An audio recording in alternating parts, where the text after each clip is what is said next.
Xitoyning Sharq Turkistonda olimlar, boylar va san'atchilar qatorliq jamiyati ta'siri bor kishilar boshchiligida millionlagan Uyg'ur va boshqa turkiy millatlarni qo'lga tutqun qilishi xalqaro jamiyatning ayblashiga uchirgan edi. Bu ziyonkashlikning qurbonlaridan biri İstanbulda yashayotgan 8 farzandi bor bo'lgan Nurmuhammad Hojim bo'lib, u Xitoy mal lozim bo'lsa olsin, ammo bolalarimning jiniga chekilmasin deb faryod qilib, o'g'illarining Urumchida tutqun qilinganligi va ularning hech bir xabarini olmaganligini bildirdi. 30 yil burun Turkiyaga kelgan va hech qaytib boqmagan 80 yoshlardagi Nurmuhammad Hojim 20 yildan buyon Urumchida dollarchilik va boshqa tijorat bilan shug'ullanayotgan 52 yoshlik o'g'li Abduqayim Nurmuhammad bilan 48 yoshlik o'g'li Abdulmajid Nurmuhammadning 2017-yili sababsiz tutqun qilinganligini bildirdi. Urumchida bir necha uyi va do'konlar bor bo'lgan bu qarindoshlar tutqun qilingandan keyin bankadagi 67 million yuan puli to'g'rilib o'tilgan. Nurmuhammad Hojim ayni vaqtda o'g'illarining yinda turayotgan va chaqliq o'rindiqda o'ltirayotgan 74 yoshlik Turnisa xonimning tutqun qilinganligi va yaqinda qo'yib berilganligi bildirildi.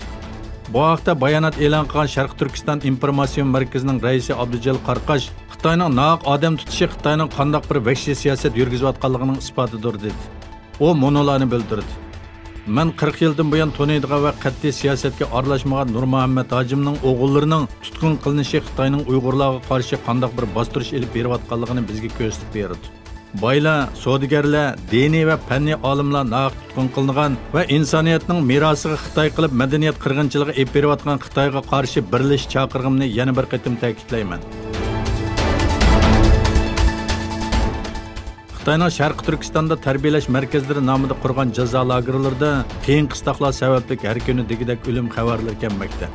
Biz erishgan eng yangi uchurlarga asoslanganda Sharq Turkistonning Kucha noyisida mal doktorlik qilgan 35 yoshli Qurbon Rahman o'tgan yili Xitoy soqchilari tomonidan beshiga qora xalta kiydirilgan peti xizmat o'rnidan tutib ketilgan.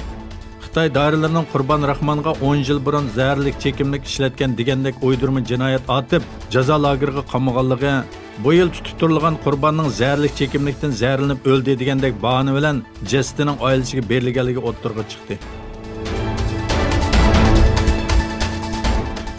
İstanbulda muaciratga yoshlar jam bo'lib Sharq Turkiston majlisi haqida fikr almashtirdi. Sharq Turkiston yangi nasil harakati tarafidan uyushtirilgan yoshlar uchrashish faoliyati İstanbul Zaytunburun'da o'tkazildi. Faoliyatda Sharq Turkistonning tarixi va navbatdagi masalalar muzokara qilindi.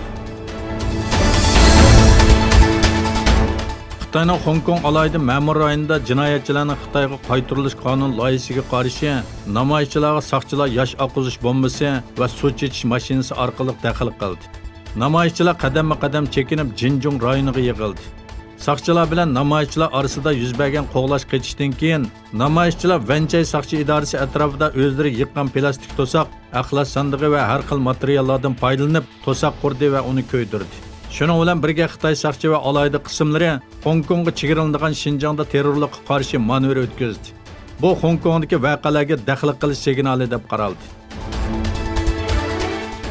Rossiya Mudofaa ministrligi Iskandar nomli boshqariladigan bomba sistemasidan ballistik boshqariladigan bomba qo'yib bergan ko'rinishlarni ko'rsatadigan bir video e'lon qildi. Ministerlik e'lon qilgan bayonotda Astrakhan rayonidan qo'yib berilgan boshqariladigan bombaning dushmanga tava bir muhim joyni nishonga olganligi va muvaffaqiyatli vayron qilganligi bildirildi.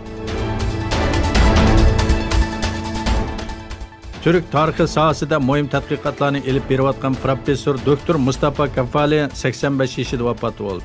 Umumiy Türk tarixi va madaniyati haqida tadqiqot elib borgan doktor Mustafa Kafali Sharq Turkiston davosining qo'llovchisi va samimiy do'sti edi. Marhumning jinozasiga qizil va ko'k bayroqlar yepilib uzatildi. Marhumga Allohdan rahmat tilaymiz.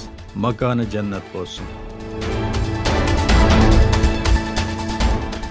Hicret, Aşura ve Kerbalaga o'xshash islom dunyosida o'rtaq tuyg'u va ma'nolarni o'ziga mujassamlashtirgan Muharram iyi boshlandi.